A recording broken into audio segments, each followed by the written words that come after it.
Good afternoon and welcome to America's Hidden Heritage. This is a historical presentation put on by Life Abundant Ministries. My name is Bryce L. Pico. I am a minister, historian, and former journalist. As you can see by the name of our ministry, I'm probably going to have my own views about what American history is and about. Whether or not you agree with me in my religious beliefs or you consider yourself a liberal or conservative, I think this presentation will be very informative to you and hopefully give you a different perspective on American history and this nation's founding. Now, what I'd like to start with today is by letting you know that because we are a 501c3 nonprofit ministry, we do not endorse any candidate. We do not take a position on any ballot initiative. We also are not members of any political party. So if you're going to write something nasty about us online or in the newspaper, just keep that in mind, that we do not take a stance on any kind of legislation or anything like that. I want to start out with the First Amendment to the Constitution. I want you to see some things in these documents that hopefully will help us as we journey through history and look more closely at the founding of this nation.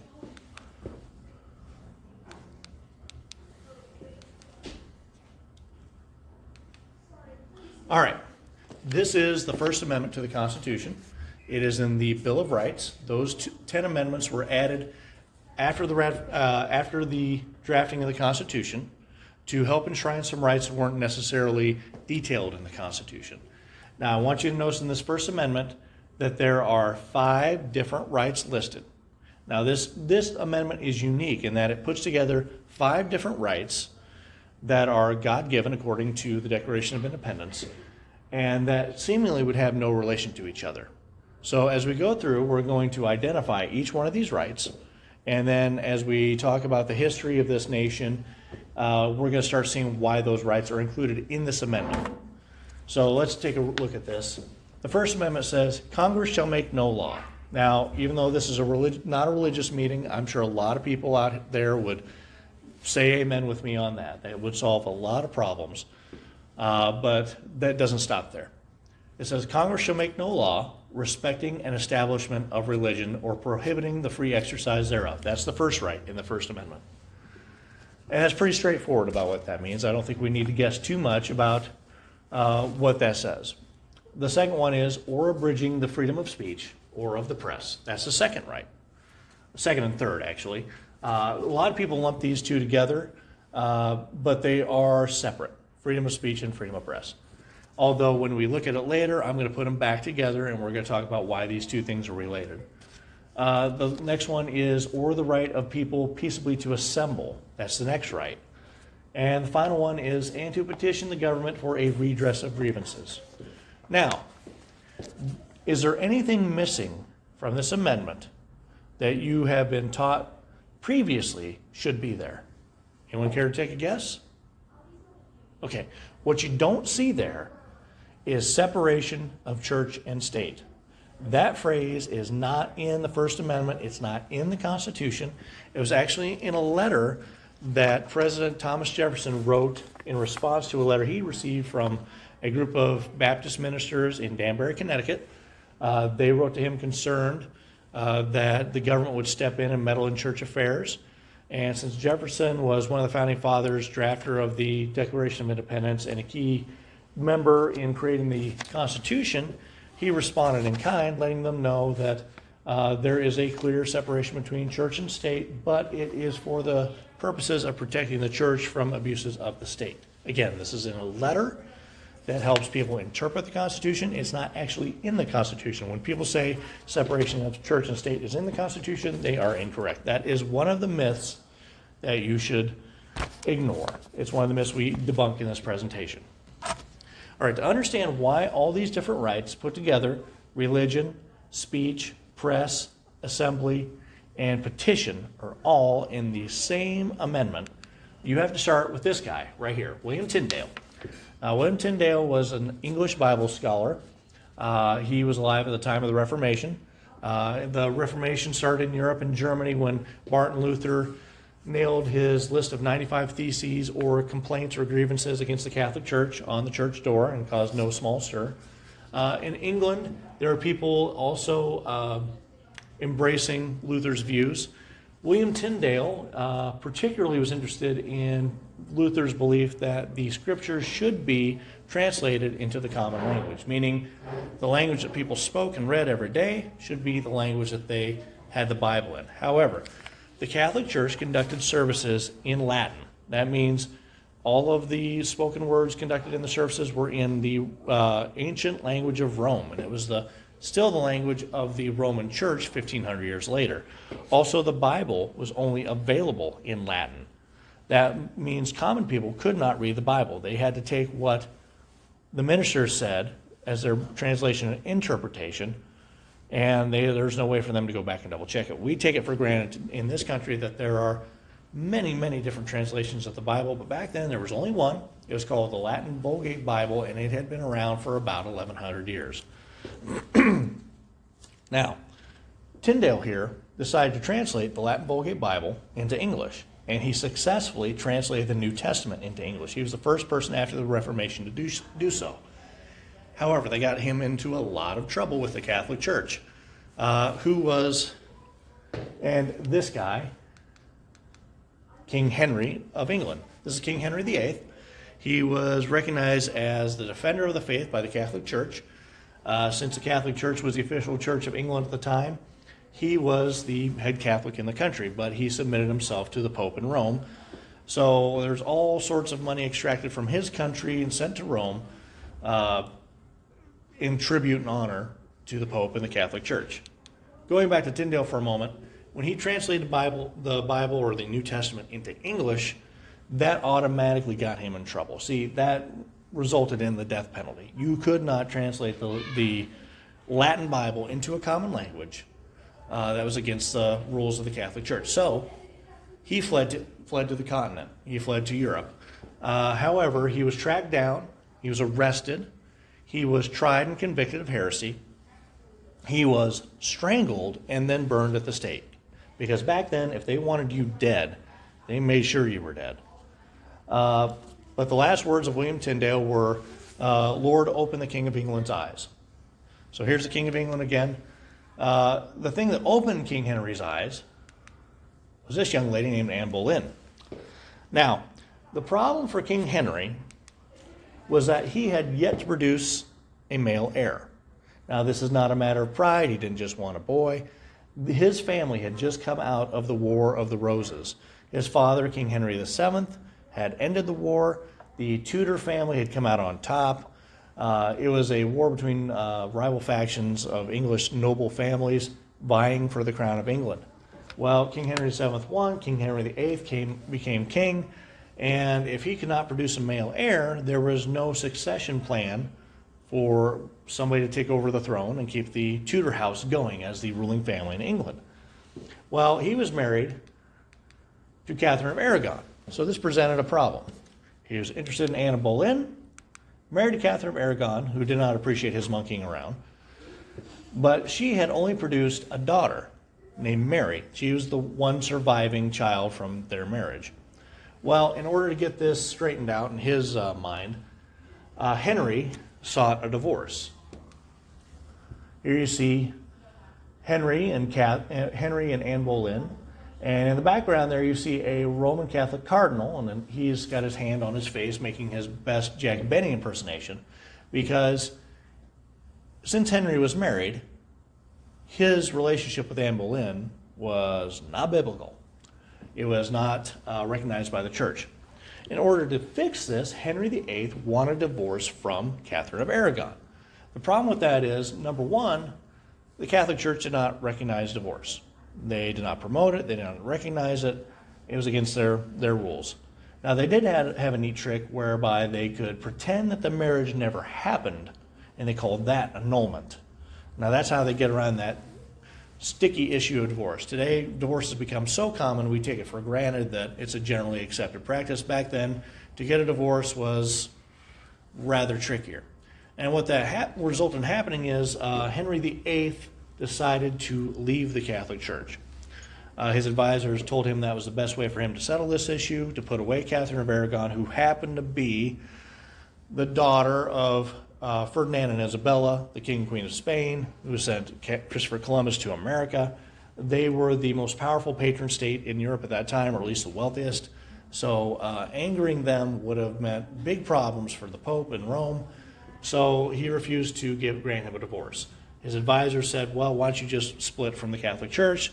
This Reformation thing's very trendy right now. People would support you. And he did so.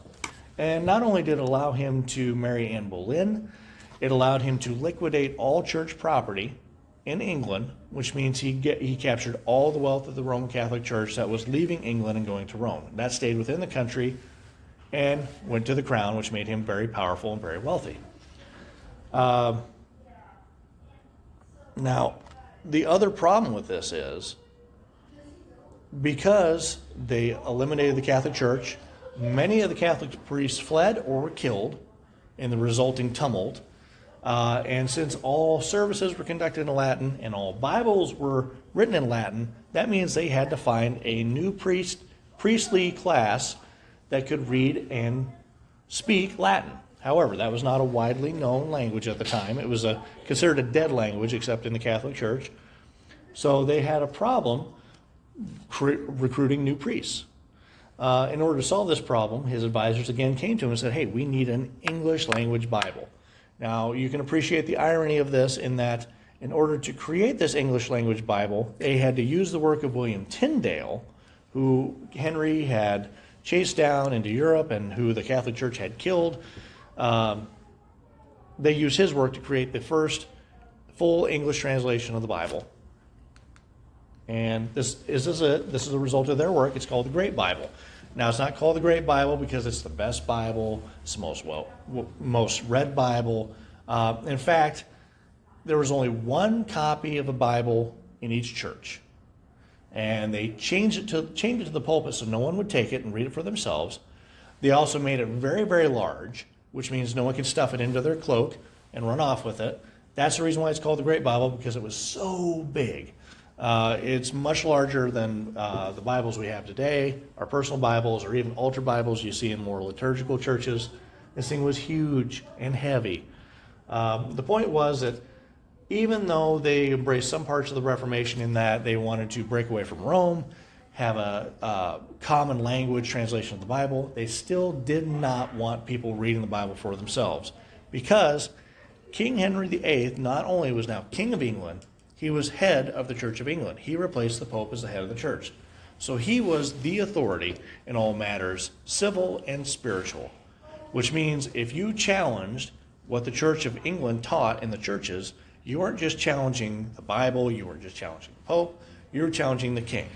So it blurred the lines between what was proper in church and what was proper in government, and it created a tyranny, a spiritual tyranny, in that challenging the prevailing thought on what the Bible said was not just a challenge to religious authority, it was a challenge to all authority, meaning if you taught something different than what the Church of England taught, you were committing treason. Well, regardless of this, the people who were embracing the Reformation, who were English speakers, created their own Bible called the Geneva Bible. Here you see a picture of this 1560 version of this. This was much smaller, more manageable. Also, what stuck out about the Geneva Bible, it called it as such because it was translated in Geneva, Switzerland by a number of Reformation scholars. If you see on the margin there, you see a number of notes corresponding with the verses there. Now, these are not the same kind of notes you would see today in, say, a life application Bible that taught you how to live your best life now. These were things that asked questions of English subjects, English-speaking people, to get them to think about what these things meant. What did the Bible say? How did it affect society, culture, government, and those sorts of things? This helped people understand the Bible better as far as their day-to-day living. Now, the Crown obviously had a problem with this because these notes got people to thinking outside what they were being taught in the Church of England. It got them to thinking about maybe we shouldn't have a king. Maybe we shouldn't have a nobility. Maybe the Bible's way of running a government is the correct way because it's from God. One of the things that stuck with the early dissenters who embraced the Geneva Bible was that there was an Israelite republic that took place between the time of Moses and the time of King Saul. And they saw in that a good form of government that could potentially allow them to live without a king and a nobility. But we'll come back to that in another time.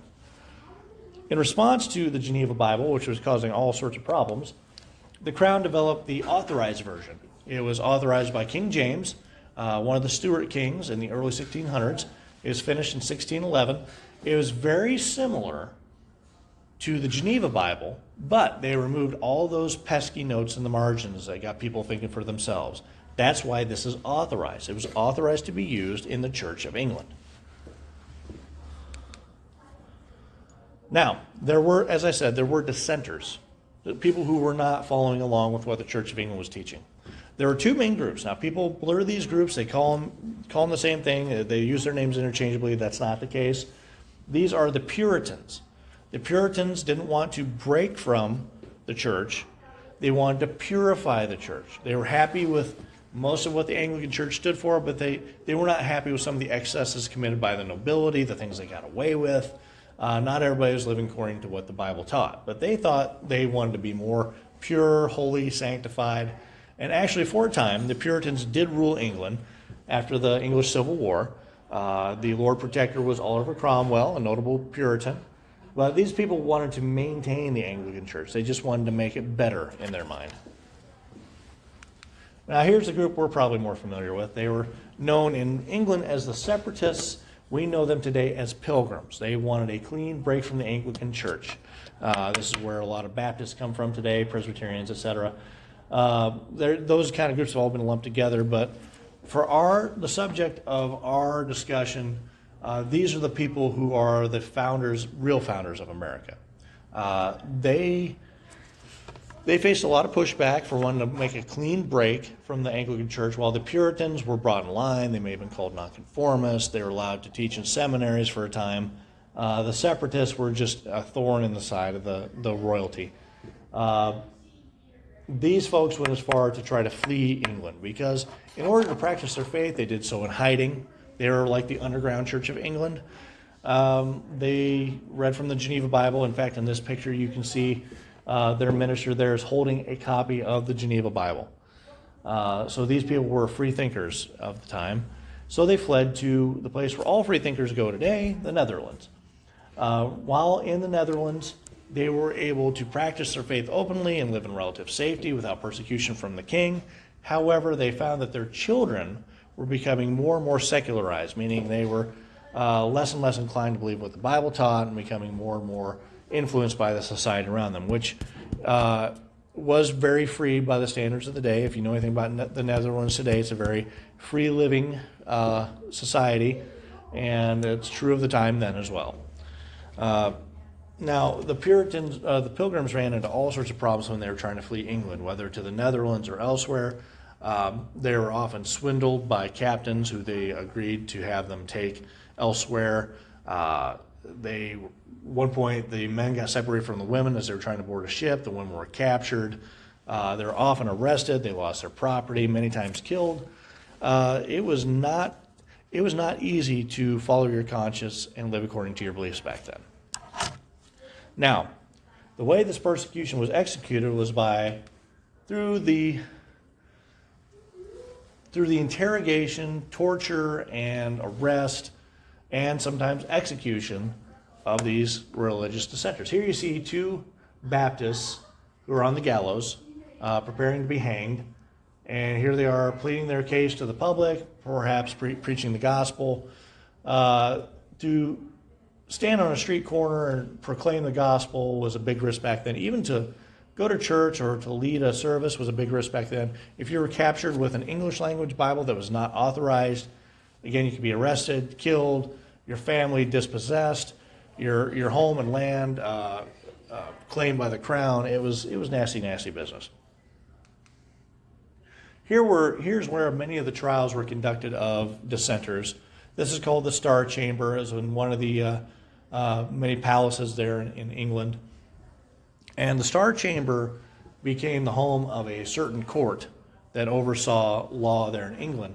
It was a special court. It was created initially to eliminate the two-tiered justice system that plagued England at the time, because there's a nobility, lords, ladies, royalty, And a common class, the working folks, farmers, etc., tradesmen, certain people who would break the law would be arrested, charged, and because they were nobles and the judges were also nobles and they had a lot of money, oftentimes they were let off with a slap on the wrist, or the charges were dropped altogether. And that created a problem. Even though the king was a member of the nobility, the ruling family saw that this could become a problem, especially in matters of treason or revolt. If one family is trying to displace another family off the throne and they had a favorable court system, they could get off scot-free. There were no consequences for challenging authority. So they created the Star Chamber as a special court. Well, by the time you get around to Henry VIII, it's being used to attack his political enemies. First through Cardinal Wolsey under the Roman Catholic Church. They persecuted his political rivals and religious dissenters, people like Tyndale, even though Tyndale was convicted and executed in Europe. When Cardinal Wolsey was not able to pull off King Henry's divorce to his satisfaction, he eliminated Cardinal Wolsey and brought in Thomas Cranmer. And Thomas Cranmer became his bulldog for the remainder of his rule. Now, the unique thing about the Star Chamber was it didn't just prosecute people for the crimes they committed. Because of the prosecution techniques and the interrogation techniques, they created new charges that were not directly related to the actual criminal act that the person was accused of. Say somebody robbed someone. Now, what they were charged with was robbery. They were brought in, they were interrogated, they were charged, the charges were presented against them, and depending on how they responded and how the trial went, they could create other charges like perjury, which is lying, contempt, which is not answering the charges or respecting the authority of the court. Now, very creatively, King Henry and Cranmer used these charges and particular techniques to their advantage. Now, say someone was charged with a crime, they're a political enemy, even though the person may not have done that, because the king was the authority over the civil government and over the church, he determined what was right and wrong. So, if someone had charges brought against them and that person said, no, I didn't do that, they challenged the charges, they would be accused of accusing the king of lying. Or are you saying these charges are false, that the king is a liar? Are you committing treason? So that's where perjury would come in. It was very hard for people to defend themselves against the charges from the crown. Defendants were not allowed to face their accusers. It was essentially, if you were arrested and brought before the Star Chamber, you were done. It was only a matter of how bad it was going to be. Now, it could be very, very bad. Our criminal system today, people are charged, they're fined, they're sometimes put in jail. In cases of capital offenses, they're sent to execution in states that allow that. Back then, in order to extract a confession or as a means of punishment, they would use very, very severe and cruel and unusual techniques. One of those was cropping of the ears. That's where if they found somebody guilty or they wanted him to talk, they would cut off a slice of the person's ear, maybe the tip of the ear, maybe the lobe of the ear. Sometimes in very, very serious cases, they would crop the ear all the way down to the side of the head, meaning they would cut the ear clean off. They also would slit people's nostrils. They would use a knife and stick it up a person's nose and pull it out and slit the nostril, which made it very difficult for that person to exist normally, breathe normally, have normal sinus control, that sort of thing. They would, in some cases, cut out people's tongues. That way they couldn't talk anymore. Another thing they did was branding. If you've ever heard of somebody being branded as a heretic, they would take a brand like they would use on a cow or cattle, and they would get it red hot, and they'd press it on a person's cheek. That was a part of their body that was always exposed. They couldn't cover it up, typically. And they would take an H and brand it on their cheek. So no matter where they went after that, everybody around them would know they'd been branded as a heretic, meaning someone who would challenge the authority of the church. That was fairly common in what was called the medieval ages. They would brand people as murderers with an M, thief with a T, and so on and so forth. But H was for heretic.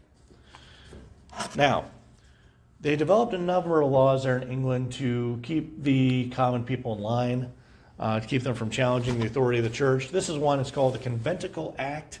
It banned religious assemblies of more than 5 people, other than immediate family, not conducted according to the Church of England and the Common Book of Prayer. Now, where it talks about the Common Book of Prayer there, that's fairly important. Because not only could you not own an English language translation of the Bible for yourself, you could not pray your own prayers. They wanted to control every aspect of a person's life. It was a totally authoritarian society. So if you had a particular prayer need, you had to go to the Book of Common Prayer, written by the Church of England, and it told you exactly what to pray. And they had daily prayers scheduled out for well into the 5800 AD. That's how much they want to control people. They want to control people thousands of years into the future. Like past us? Yes. Another law they passed was the 5 Mile Act. Now, this was used primarily against Puritans, also called nonconformists, when they got off track of what the Church of England wanted them to teach. They were arrested, charged, brought before the clergy to plead their case. They would argue their point. If they were found guilty and found to be nonconformist, not necessarily heretic, but someone who was teaching something that the church didn't teach and they were unrepentant about it, they were banned from the ministry, and they were forbidden from coming within 5 miles of an incorporated town or the place of their former living, their former land. Their land would be seized, and they'd be exiled into the country. They'd pretty much become homeless out in the country. They were also forbidden to teach in schools because in many cases, in fact, on nearly every case back then, schools, community schools, were led by ministers because the point was to teach people what the Church of England believed and bring them under control. That was in England. It was different in the colonies, and we'll get to that. Now, you would think this is not a big deal, especially if you live out in middle America where you may drive for 20 minutes and not interact with another town or even see another car, and especially out in the flat, open places where you can watch your dog run away for 3 days. You can probably get 5 miles away from a town and not run into another town for quite a while. But in England is a very small country. It's very hard to go more than 5 miles without coming into the radius of a town. So this made it very, very hard for people to challenge the authority of the church because they were banished from their home, banished from their jobs, and consigned to just wander the country. Now, this is kind of what affected John Wesley when he started his Methodist movement in the Anglican Church. Again, John Wesley, not necessarily Puritan, but did not want to leave the Anglican Church, just wanted to improve it, make it better. He was not allowed to preach in Anglican churches because it challenged the church authority. So he and people like George Whitefield here in the colonies would go out into the country, and they would preach to large crowds of people out in a field. It is said that George Whitefield, in fact, when he came to America, preached in open fields to 80% of the people alive at the time of the Second Great Awakening in the 1700s. This is without the aid of the internet, television, radio, or any of the modern technology he has today. It's because he made 7 separate trips from Georgia to Maine and back on horseback and preached in every town along the way. So they estimate that by the time he had passed away at a relatively young age, because all he did was preach, he preached to probably 80% of the population alive at the time. That's quite a feat. Now, as we said earlier, if a nonconformist minister was caught preaching the gospel outside of the authority of the church, they were banned from their job, property, being within 5 miles of town, but they could at least appeal to the clergy. They could argue points of the Bible with the clergy, and that would determine their fate. Well, nonconformist ministers and other dissenters became such a problem by the early 1700s, challenging not only the authority of the church, again, the authority of the crown, that they had to establish the Riot Act. Now, if you've ever heard somebody say, well, I'm going to read him the Riot Act, it's because this was passed at a time when large groups of people were causing what the church and government authorities thought were a public disturbance. So, in order to take care of this, they authorized local authorities to declare any group of 12 or more people to be unlawfully assembled, again, keyword there, assembled, and order them to disperse or face punitive action.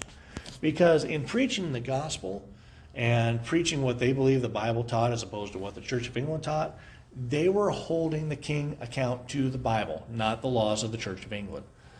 So rather than have this on their hands, they would go out publicly and read the Riot Act to any crowd they saw and tell them to disperse, or people would get arrested and thrown in jail. And back then, jail was no picnic. You had, not only were you in a cell, you did not have food. You had to have somebody bring you food or pay for it. You had to pay for your lodging. If you could not pay for it, you ran up a debt, and it would take you years to pay off. So there was no like 5 to 10 year sentence for particular crimes. If you didn't have the money to pay your way out, you just rotted in jail until you died. And in many cases, many people died in jail that way. Now, the difference between the Riot Act and the 5 Mile Act and the Conventicle Act is that if you were accused of leading a large group in an assembly that was unlawful and creating a public disturbance, you could no longer appeal to the clergy. It was strictly a civil matter. So civil authorities would bring you up on charges, and you couldn't challenge it according to the authority of the Bible. All right, let's go back to the Pilgrims for a moment. Now, the Pilgrims finally got free of England after many fits and starts. Their venture to the Netherlands got them thinking about maybe trying out the New World as a place that was more free and more open for them to practice their faith and not be prisoners of their conscience.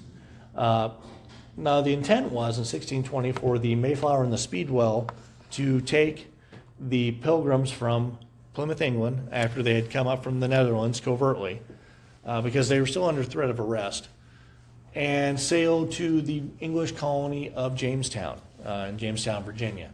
Jamestown was not a religious colony in the sense that they had true believers who were seeking to practice their faith according to their conscience. It was a Church of England colony. They sent along Anglican priests, but many of the people there just paid lip service to the church, and that's a great deal of reason why they failed, or at least had real problems over there. At some point, they got so bad that during a time of famine, they resorted to cannibalism. But that's another story for another time. When the Pilgrims came over, they, in fact, got a late start because of so many. Well, to back it up, the Speedwell had problems carrying its payload, its people. It's thought that many of the crew did not want to go to the New World, so they drilled holes in the side of the boat to create leaks, which means the Speedwell had to turn back. It was deemed to be unseaworthy, so they crammed as many people as they could on the Mayflower, but by the time they got around to getting the Mayflower out of Plymouth, England, it was late in the year. It was in the fall, and they ran into storms in the North Atlantic, as often happened during that time of year. So they were blown hundreds of miles off course. Not only did it take them longer to get to the New World because of the bad weather, the wind blew them 100 miles off course. Instead of landing in Virginia, they landed in what today is Massachusetts. And even though they wanted to continue and go on to England, the captain refused. He was ready to go back to Britain. He told them, "You get off here, I'm not taking you any further." So in November of 1620, they had to go on land. And before they did so, they created what was called the Mayflower Compact. Now, what's important about this is because they were going to the New World, they had to have a charter from the King of England in order for him to endorse it. Now, there's no way the King of England was going to endorse the Pilgrims. So they found a patron who was willing to pay their way. They covertly got involved with this patron. Whether the king knew about it or didn't know about it, these were good people who were willing to go work for the King of England and serve his purposes, so he gave them a charter, and they headed west. Now, that charter was only in effect for landing in Virginia. Because they landed so far off course and did not have a governor of their own, did not have a charter of their own, they had to create the Mayflower Compact. And this is what they came up with. This was their form of government since they had no charter from the King of England. And here's part of what it says. It says, "In the name of God, amen, we whose names are underwritten, having undertaken for the glory of God and advancement of the Christian faith, do by these presents solemnly and mutually, in the presence of God and one another, covenant and combine ourselves together into a civil body politic, do enact, constitute, and frame such just and equal laws, ordinances, acts, constitutions, and officers from time to time as shall be thought most meet and convenient for the general good of the colony, unto which we promise all due submission and obedience." Now, a lot of this language is going to come back later in the nation's history, in the preamble to the Constitution. So just kind of remember some of those key words there and phrases. What is remarkable about this and makes this a landmark document is this becomes the first experiment in self-government in the Western world. There's no king involved in this, although they honor the king. They are out there on their own without a royal appointed governor, trying to make their way in the New World and trying to exercise themselves in such a way that they will get along, have peace, and be prosperous. Now, here's some of the religious dissenters in America. Because the Pilgrims came to America and were relatively successful after some fits and starts, others followed them. They saw the framework there and thought this would be a good place to come and practice their faith. We had the Pilgrims in Plymouth Colony in Plymouth, Massachusetts. The Puritans followed soon after them, and their main city was Boston, Massachusetts. After them, you had the Baptists in Rhode Island, because Roger Williams irritated the Puritans, and rather than be tortured and killed, he just decided to go into exile and took his followers with him into Rhode Island. They became the Baptists. And you had the Quakers in Pennsylvania. They went to Pennsylvania because they were not welcome elsewhere in New England. In fact, when a shipload of Quakers tried to land in Puritan, Massachusetts in the 1600s, Cotton Mather wrote to one of his friends and said, we should just gather up all these Quakers and sell them into slavery.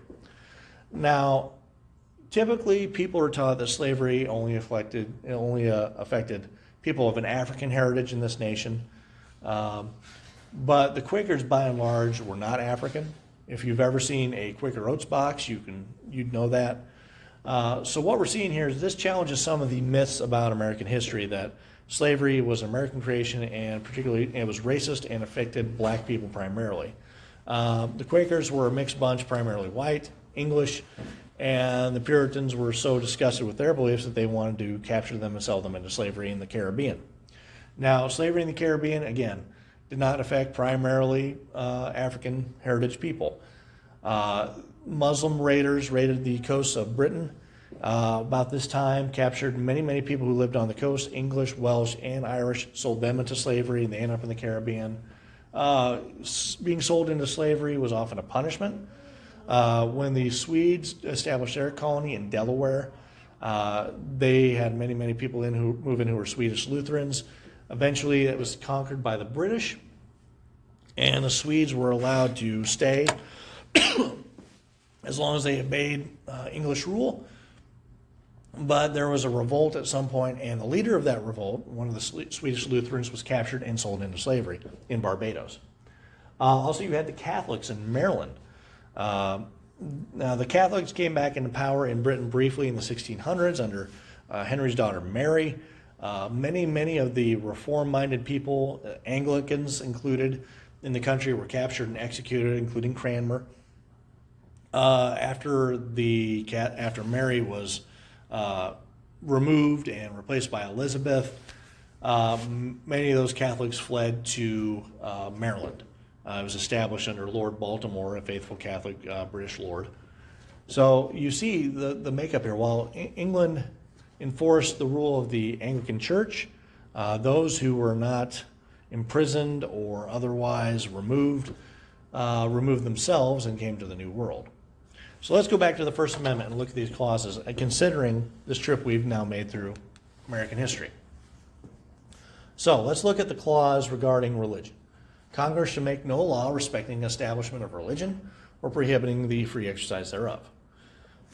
Now, this has been interpreted currently as, and I would argue erroneously, that no one of a religious nature should be involved in government, or at the very least should not influence the government based upon their own religious beliefs. That's not why this was put in the First Amendment. As you can see, there was a lot of things that happened in English history in the 200 years or so leading up to the Revolution, the Declaration of Independence, and the Constitution that made these certain elements of the First Amendment work together. So it's important why they were enshrined in one single amendment. In this case, the freedom of religion, as enshrined in the First Amendment, meant there would be no government church, like the Church of England, over the nation. States were free to set their own religious standards. In fact, if you go back and look at some of the very early state constitutions that complemented the federal constitution, many of them required church membership or at the very least a professing belief in Jesus to participate in government and vote. So you had to be a church member, and that if you were not, you could not run for office, you could not vote. Certain colonies had their own denominational bent. I mean, Virginia were Anglicans, obviously. The Massachusetts were Puritans. You had the Dutch Reformed in New York, left over from when Old New York was once New Amsterdam. Why they changed it, I can't say. People just liked it better that way. In Rhode Island, you had the Baptists. So when they talked about church membership, you were part of the church that was predominant there.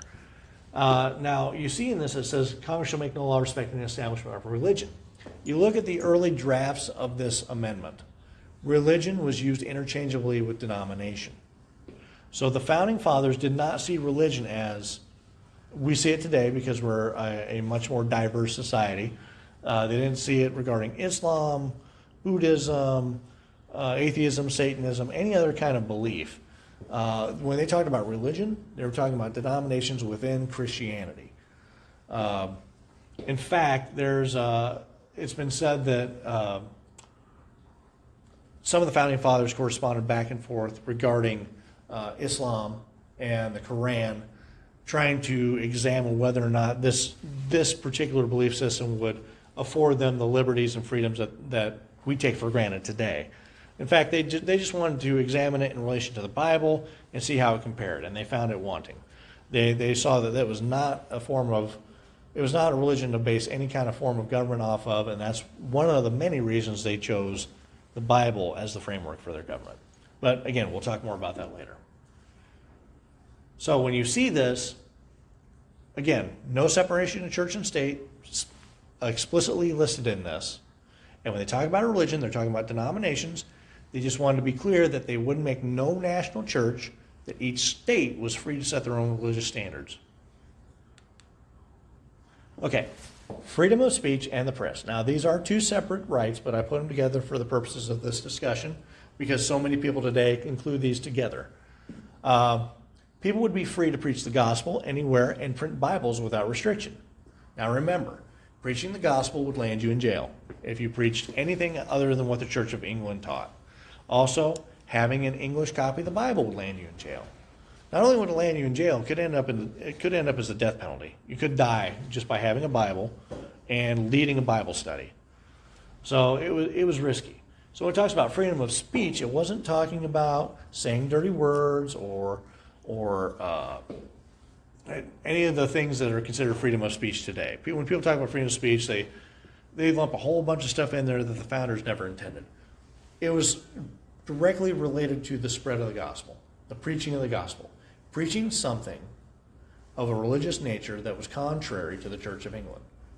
So they gave people wide latitude to speak about their personal beliefs and and speak according to their conscience. Now, of the press. Now, this has been interpreted traditionally in regard to newspapers, television, radio, media, the news, essentially. Now, then they cite a famous case from the 1700s with regard to libel, but when taken in context with the freedom of speech and freedom of religion here in the First Amendment, this is regarding the pressing of Bibles. Because when it talks about the press, they're talking about the printing press. That's how the news media got this label called the press. It's because newspapers were made on a printing press. Now, a unique thing, an interesting thing with regard to the Pilgrims and how they came over here is because one of the things they brought with them was a printing press. All the tools necessary to make a printing press. Now, you may ask yourself, why do they need to print anything? Who are they going to sell books to? I mean, who were they going to give pamphlets to? Well, they expected their community to grow. They also wanted to evangelize the natives. So they would need materials to be able to help do that, help with evangelism and discipleship. On the way over from England, they ran into a severe storm, as we said, which blew them off course and delayed their arrival. And in that storm, the wind was so severe that it broke broke the mast and put the journey in peril, meaning they were adrift. And one of the things they needed to help shore up the beams in the ship and help right the mast was some sort of support. And it just so happened that as part of the printing press, they had a screw. Now, back in those days, to create a printed page, they took wood block or metal block print, put it in a frame, inked it up, and then put a piece of paper in the press. And in order to make it evenly distributed, all the letters and ink, they would use a screw, like with two handles, and they would crank the press down and press the paper against the type block. And that's what would create a printed page. So they had this huge screw that they would use for a printing press, and they used that to shore up the ship and allow them to come to the New World. So when they talk about freedom of the press, it's for printing Bibles and religious tracts, not newspapers or magazines. Okay, the next one, freedom of assembly. You remember the Riot Act. They were not allowed to assemble in groups of more than 12. They had to disperse. Now, this says the right of the people peaceably to assemble. One of the accusations included in the Riot Act was that it created a public disturbance, meaning they weren't being peaceable, even though 99% of the time they probably were. This is taken to mean that people would not be restricted from gathering to study the Bible or worship. So because these Riot Act meetings were also public forms of worship. So people would gather in their homes, welcoming people outside their family, which was a violation of the Conventicle Act, and they would study the Bible. Again, the pilgrims had to meet underground, so to speak. So this freed them up to do that without consequence. And the last one here is freedom to petition the government. To petition the government for a redress of grievances. Now remember when we talked about the 5 Mile Act, the Riot Act, that they could appeal to the clergy, and then that right was removed. Because in order to plead their case, they were holding the crown accountable to the Bible. That was not something the Church of England wanted to deal with, so they removed that opportunity. This restored it. That means when people petition the government in the context of the First Amendment with freedom of religion, freedom of speech and press, freedom of assembly, and freedom to petition, all those things taken together meant that people could exercise their faith according to their conscience. They could speak the gospel freely, especially or any religious matter. They could press Bibles or religious tracts to publicize or argue their point. They could assemble together to study the Bible and share their beliefs. And once all those things came together, if they had a duly elected government official who was not acting according to the Word of God as they saw fit, they could petition the government and challenge on the grounds of the Bible that this official was acting unjustly. All these rights came from 250 years of English history and were enshrined in one amendment of the Constitution. Now, this is where they drew this from in the Bible, and I hope you can see all this relate together. This is what Jesus told his disciples after he was resurrected, and he was time to ascend into heaven. This is what's commonly known as the Great Commission. And Jesus came and spake unto them, saying, All power is given unto me in heaven and in earth. Go ye therefore and teach all nations, baptizing them in the name of the Father, and of the Son, and of the Holy Ghost, teaching them to observe all things whatsoever I have commanded you, and lo, I am with you always, even unto the end of the world. Amen. So the authority, according to the early Americans who believed in the Bible and were Christian, all authority was invested in Jesus. This is who they considered to be Lord and King. And now he delegated that authority to his disciples, to his followers, to teach all nations and to observe all things whatsoever he commanded. Now, when they shared the gospel, as commanded here, when they taught people, as commanded here, when they reached other nations, as commanded here, and they assembled a government and had leaders, when they brought them a petition for redress of grievances, that's why he's calling them to observe all things whatsoever commanded you. Now, in doing that, the people are saying to their elected leaders or elected officials, this is the framework with which we believe. We believe you're acting outside of it. We're going to teach you what Jesus commanded in his word, and we expect you to follow it because we are a believing community. Or at least the Bible is our set standard for behavior and practice. So I'm hoping you saw through this presentation of how English history regarding the church, regarding the Bible, regarding religious beliefs, and regarding the free exercise thereof impacted our very foundation of freedom and liberty today. The First Amendment is the main amendment cited from the Bill of Rights, the Constitution, the people stand on when they exercise their rights as an American citizen. And it's not independent or free-floating from any kind of history or religious belief. There are many misconceptions about it, many myths have been spread about it. But when you examine the history and examine the creation of the First Amendment, I hope you will see that it has a firmly biblical foundation underneath it. And if you remove the Bible, you remove all freedom and liberty that we enjoy today as citizens of the United States.